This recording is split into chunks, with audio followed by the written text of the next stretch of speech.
नालायक औलादों को सबक सिखाना जरूरी था। सरला जी की उम्र लगभग 65 वर्ष से अधिक हो गई थी। उन्हें कुछ दिनों से वक्त बेवक्त भूख लग जाती थी और कुछ खाने की जी करता, लेकिन बहू से कुछ मांगकर या बनवाकर खाने की हिम्मत ही नहीं होती, क्योंकि बहू सुमन हमेशा उनके खाने के समय ताना मारती रहती कि हमेशा इंसान को खाने के पीछे नहीं भागना चाहिए। भाई, पेट है या कुआं जो कभी भरता ही नहीं। प्रत्यक्ष रूप से उनको सामने से नहीं कहती, लेकिन हमेशा दूसरों का नाम लेकर उन्हें सुनाती रहती। एक दिन दोपहर में सरला जी को कुछ खाने की इच्छा हुई, तो सरला जी किचन में जाकर डिब्बों में कुछ ढूंढ रही थी। तभी उनकी बहू सुमन आई और बोली, हे भगवान, मम्मी जी यह चोरों की तरह रसोई के डिब्बों में क्या ढूंढ रही हैं? ओह, अब समझ में आया कि डिब्बों से बिस्कुट और नमकीन कौन चट कर जाता है। शर्म नहीं आती अपने ही घर में चोरी करते हुए? अरे, कुछ खाना ही था तो मांग कर खाती। पीछे से अचानक बहू की आवाज़ सुनकर सरला जी कांप गई और उनके हाथ से कांच का जार नीचे गिर गया। फिर क्या था, सुमन बहुत हंगामा किया और 4 बातें सुनाई और फिर बोली, अब नुकसान किया है तो सफाई भी करो, वरना यह कांच के टुकड़े मेरे पैर में चुभ जाएगा। हद हो गई बेशर्मी की। यह चोरी तो बच्चे करते हैं, बुढ़ापे में चोरी शोभा नहीं देती। लोग कहते हैं बच्चा कर लो। अरे, कहाँ से कर लूँ? बूढ़े घर के संभल नहीं रहे हैं, बच्चों को कौन संभालेगा? इतना कहकर वह चली गई। सरला जी खाना खाने भी अपने कमरे से बाहर नहीं निकली, कमरे में ही बैठकर खाना खा ली। उन्हें अपने आप पर गुस्सा आ रहा था। मैं क्यों चली गई रसोई में? नहीं जाती तो मर नहीं जाती।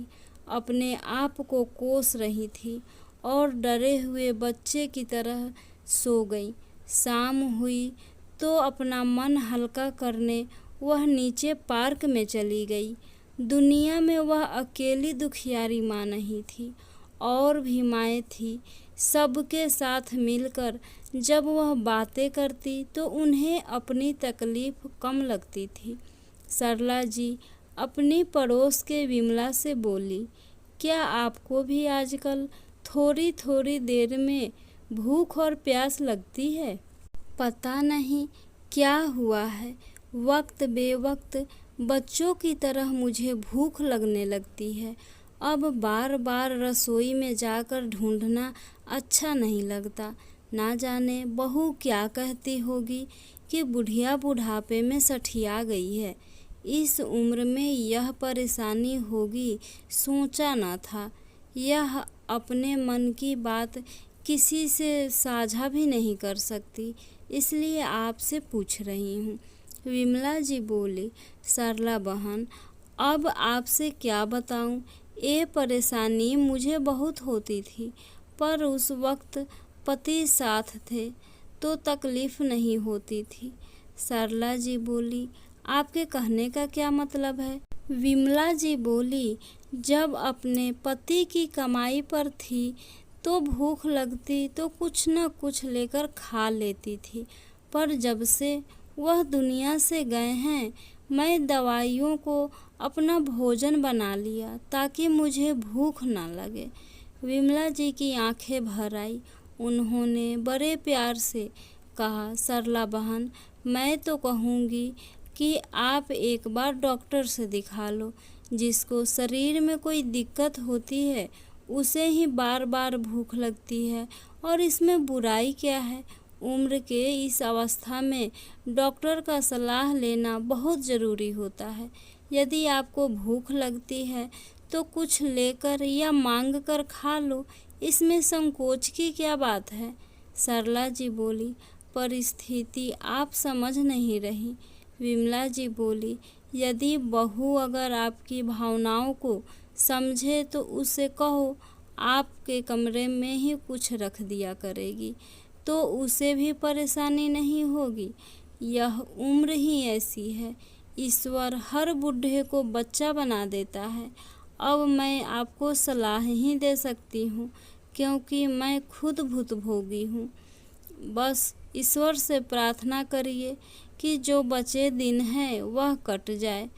सरला जी बोली, सही कहा आपने, अब याद आया मुझे, इसीलिए अरुण के पिताजी को भी भूख लगती थी। मैं भी कितनी पागल थी कि मैं उनको कहती थी कि आप ठीक से खाना नहीं खाते, जिसके कारण आपको बार बार भूख लग जाती है। बहू से तो मैं कुछ नहीं कह सकती, लेकिन अपने बेटे से मैं ज़रूर कहूँगी कि एक बार मुझे डॉक्टर के पास ले जाकर दिखा दे। चलिए चलती हूँ, बहुत देर हो गई, अब तो फिर से भूख लगने लगी। इतना कहकर दोनों हंसने लगी और अपने अपने घर चली गई। सरला जी घर पहुँची और हाथ पैर धोकर संध्या की आरती करने चली गई। आरती करके आई और अपनी बहू सुमन से बोली, बहू तुमने कुछ बनाया है तो खाने के लिए दे दो, बड़ी जोर की भूख लगी है। सुमन बोली, मम्मी जी आप भी हद करती हैं, आपको अजीब नहीं लगता है कि आपको इतनी जल्दी भूख लग जाती है? अभी 7:30 हुआ है, अगर अभी खाएंगी तो खाना कैसे खाएंगी? ऐसा कीजिए, अब आप खाना ही खा लीजिए, सब्जी तो बन ही गई है और दिन वाली रोटी बची हुई है, आप कहिए तो मैं दे देती हूँ। बाद में बेटे के सामने यह मत सुनाइएगा कि सुबह की ठंडी रोटी दे दी तूने। सरला बोली, बहू अगर मैं अभी खा लूँगी तो रात होते होते मुझे फिर से भूख लग जाएगी, तो फिर बोलेगी कल भी तुमने मुझे बहुत सवेरे खाना दे दिया था, रात भर में भूख से छटपटा रही थी, तुम परेशान न हो इसलिए बोली नहीं। सुमन बोली, मम्मी जी आप भी हद करती हैं, खाना नहीं दूंगी तो बेटे को सुनाएगी कि बहू खाना नहीं देती है, और जब खाना समय पर दे देती हूँ तो उस पर भी नखरे करती हैं। यह रहा खाना, खाना है तो खाइए, मैं कुछ और ही बनाऊंगी। और हाँ, कल तो हमने भी आपके साथ ही खाना खाया था, हमें तो भूख नहीं लगी।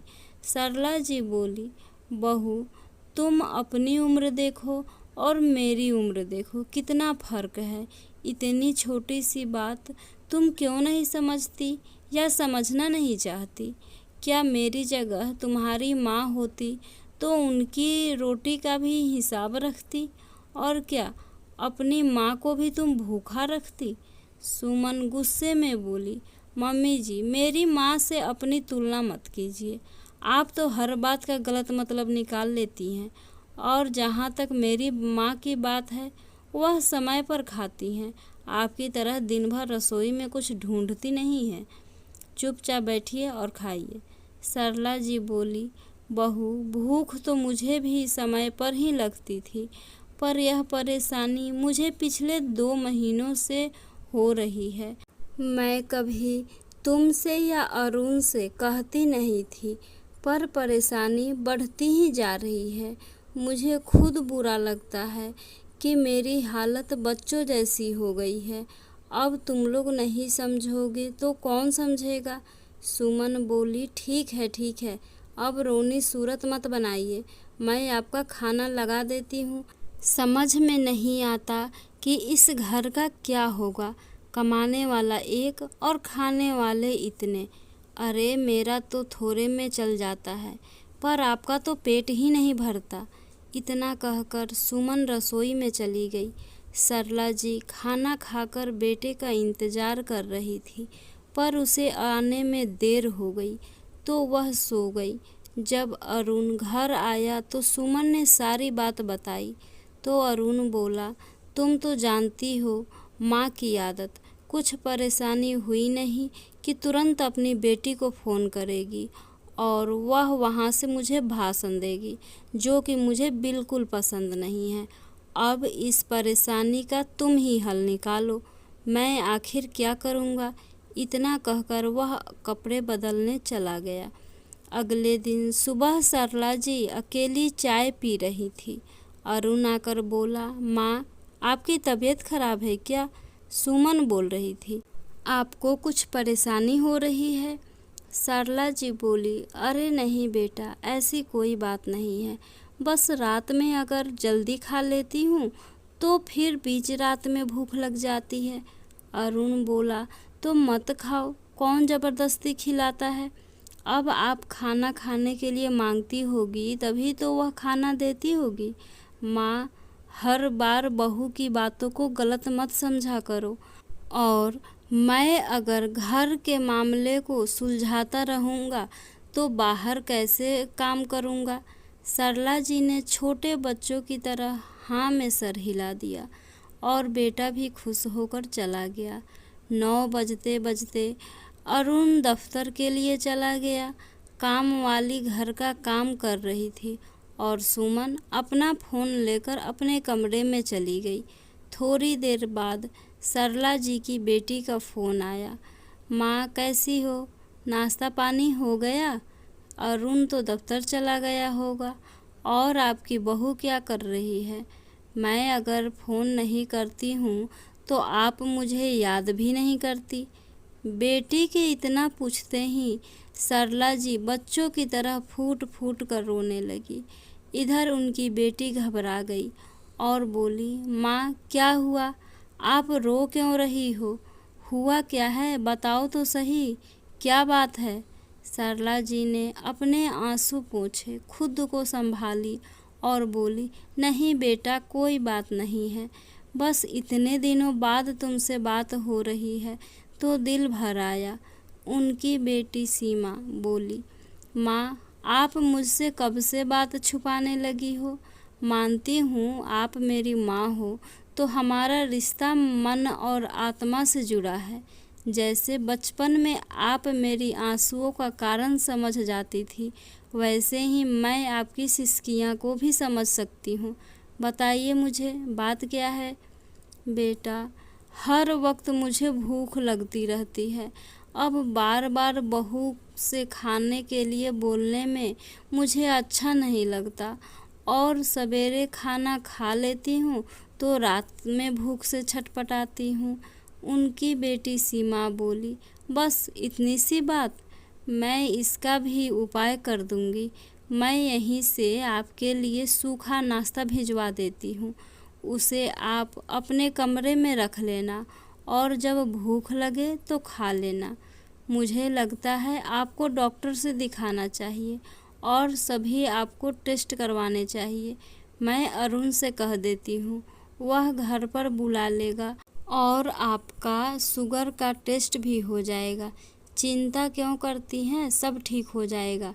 बेटी ने माँ को एक माँ बनकर समझा और समझाया। सरला जी बोली, नहीं बेटा, उसे कुछ मत कहो, वह ऐसे ही दफ्तर के काम से परेशान रहता है। बेकार में बात बढ़ जाएगी, फिर घर में कलह होगी। मुझे वह अच्छा नहीं लगेगा। पता नहीं भगवान मुझे क्यों रखे हैं, लेकर क्यों नहीं जाते। सीमा बोली, माँ अगर बीमारी का वक्त पर पता नहीं चला और इलाज नहीं हुआ तो परेशानी और बढ़ सकती है और यह तो किसी के साथ भी हो सकता है। आप चिंता मत कीजिए, मैं अरुण से बात कर लूँगी। मुझे ऐसा क्यों लगता है कि आप अरुण और उसकी पत्नी से अपनी बात कहने में डरती हैं। अगर ऐसी बात है तो मुझे पहले बताइए। 2 दिन बाद खाने पीने की बहुत सारी चीज़ें भिजवाई, जिसे देखकर सुमन बोली, मम्मी जी, हम क्या आपको खाने पीने में कमी रखते हैं? जो आपने दीदी को बता दिया और उन्होंने भी वहाँ से भिजवा दिया। सरला जी बोली, बहू अगर तुम समझी होती तो यह उपाय तुम पहले ही कर देती और मैंने यह सब उसे भेजने के लिए नहीं कहा। वह मेरी बेटी है, उसने अपनी माँ की तकलीफ़ को समझा है। यह सब सामान मेरे कमरे में रखवा दो। इतना कहकर सरला जी वहाँ से चली गई। लंच टाइम में सीमा ने अपने भाई अरुण को फ़ोन किया और माँ की परेशानी समझाई। अरुण ने कहा, दीदी मैंने कोई डिस्पेंसरी नहीं खोल रखी है, और अगर माँ की परेशानी आपको परेशान करती है तो आप कुछ दिनों के लिए यहाँ आकर माँ को संभाल लीजिए या फिर उन्हें अपने घर ले जाइए। सीमा बोली, भाई किस तरह की बातें कर रहे हो? एक उम्र के बाद तो अब यह आम परेशानी हो गई है। और माँ की उम्र देखो, वह बूढ़ी हो गई हैं। आज तक माँ अपना ख्याल खुद रखती थी, हमने नहीं रखा। बस वह अपनी परेशानी किसी से बताती नहीं है। तुम कल ही उनका टेस्ट करवा, वरना मुझे वहाँ आकर वहाँ रिश्तेदारों से बात करनी होगी। कोई तो हो जो माँ की देखभाल करे, क्योंकि माँ तो मेरे पास आएगी नहीं। अगले दिन ही अपोलो क्लिनिक से टेस्ट वाले आए, उनका ब्लड सैंपल लेकर गए। अगले दिन रिपोर्ट आ गई कि सच में सरला जी को शुगर की प्रॉब्लम निकली, जिसके कारण बार बार उन्हें भूख लगती थी और वह बाथरूम जाती थी। 2 दिन बाद सीमा मायके आई। अरुण सुमन से बोला, अब बात को बड़ी सावधानी से संभालना होगा। ऐसा न हो कि सीमा बात को बढ़ा दे और रिश्तेदारों में हमारी बदनामी हो जाए, क्योंकि पापा की सारी संपत्ति अभी माँ के नाम पर है, तो थोड़ा आराम से बात करना। अरुण माँ के पास आया और बोला, माँ मुझे माफ़ कर दीजिए, हम आपकी परेशानी समझ नहीं पाए। जब भी कोई परेशानी हो खुलकर हमें समझाया कीजिए। मानता हूँ बेटी माँ के दर्द को पहले महसूस कर लेती है, पर मुझे भी तो सिखाइए। माँ मैं भी तो आपका बेटा हूँ। सुमन आई और बोली, इसमें आपका कोई दोष नहीं है, दोषी तो मैं हूँ जो मम्मी जी की परेशानी को अनदेखा करके भी आपको नहीं बताई। मम्मी जी, आप अपने बेटे को माफ़ कर सकती हैं, तो क्या मुझे माफ़ नहीं करेंगी? सरला जी उदास होकर बोली, जब बेटे ने माँ की तकलीफ़ नहीं समझी तो बहू से क्या शिकायत करूँ? पर एक बात कहूँ बहू, कल तुम दोनों का भी ऐसा दिन आएगा। उस रोज़ मैं देखूँगी कि तुम्हारी तकलीफ़ कौन समझता है और तुम कैसे उनका समाधान करती हो। सुमन अपनी सास से माफ़ी मांगने लगी। सरला जी बोली, बहू बहुत देर हो चुकी है, माफ़ी मांगने का समय भी निकल चुका है। हाँ, यह बात तुमने सही कही, जितनी दोषी तुम हो उतना ही दोषी मेरा बेटा भी है। अरे जब वह बोल नहीं पाता था तब मैं उसकी भूख प्यास समझ जाती थी, पर यहाँ मेरा जवान बेटा अपनी भूखी माँ के भूख प्यास नहीं समझ पाया। क्या फ़ायदा ऐसे बच्चों से। मैं अब तुम लोगों के साथ नहीं रहना चाहती। सीमा इस बात से अनजान थी। उसने कहा, माँ ये कैसी बातें कर रही हो? मानती हूँ इन लोगों से गलती हुई है, पर इन्हें माफ़ कर दीजिए। सरला जी बोली, नहीं, अगर उन्होंने गलती की होती तो मैं माफ़ भी कर देती, पर इन्होंने पूरी माँ जाति का अपमान किया है। अगर आज मैं माफ़ कर दूंगी तो कल को उनके जैसे कई बच्चे अपने माँ के साथ ऐसा व्यवहार करेंगे। सीमा अपने भाई को बोली, भाई मेरा इसमें कोई योगदान नहीं है, मुझे इसके बारे में कोई खबर नहीं थी। भाई भाभी दोनों सीमा से लड़ने लगे। सीमा बोली, माँ आप चाहे तो मेरे साथ चल सकती हैं। सरला जी बोली, मैं क्यों जाऊँ अपना घर छोड़कर, यह लोग जाएंगे। दोनों हक्के बक्के सरला जी को देखने लगे। सरला जी बोली, 1 हफ्ते का समय दे रही हूँ, अपना सारा सामान यहाँ से उठाओ और मेरी नज़रों से दूर चले जाओ। जिसे अपने खून से सींचा उसने मुझे भूखा रखा, मेरा अपमान किया। मैं अकेले घर में मर जाऊंगी, पर तुम जैसे बेटे के साथ रहना नहीं मंजूर करूंगी। इतना कहकर सरला जी अपने कमरे से चली गई और तुरंत अपने वकील को फ़ोन करके घर पर बुलाई और सारी कागजी कार्रवाई भी कर दी। सीमा ने माँ को बहुत समझाया पर वह नहीं मानी। सरला जी अरुण से बोली, अरुण, मैं इतने भी कठोर नहीं हूँ कि तुम्हें अपने ज़मीन जायदाद से बेदखल कर दूँ। मेरे संपत्ति का आधा हिस्सा तुम्हारा है और आधा हिस्सा मैं वृद्धाश्रम को दूंगी, जो मेरे जैसे महिलाओं के रहने का ठिकाना होगा। मेरे जैसा बहुत सारी महिलाएं घुटन भरी जिंदगी जी रही है, कम से कम वृद्ध आश्रम में खुल के सांस तो लेगी। फ्रेंड्स, आशा करती हूँ यह कहानी आपको ज़रूर पसंद आई होगी। प्लीज़ लाइक, सब्सक्राइब और शेयर करना ना भूलें। फ्रेंड्स, इस कहानी के बारे में आपकी क्या राय है कमेंट करके ज़रूर बताइएगा। Thank you.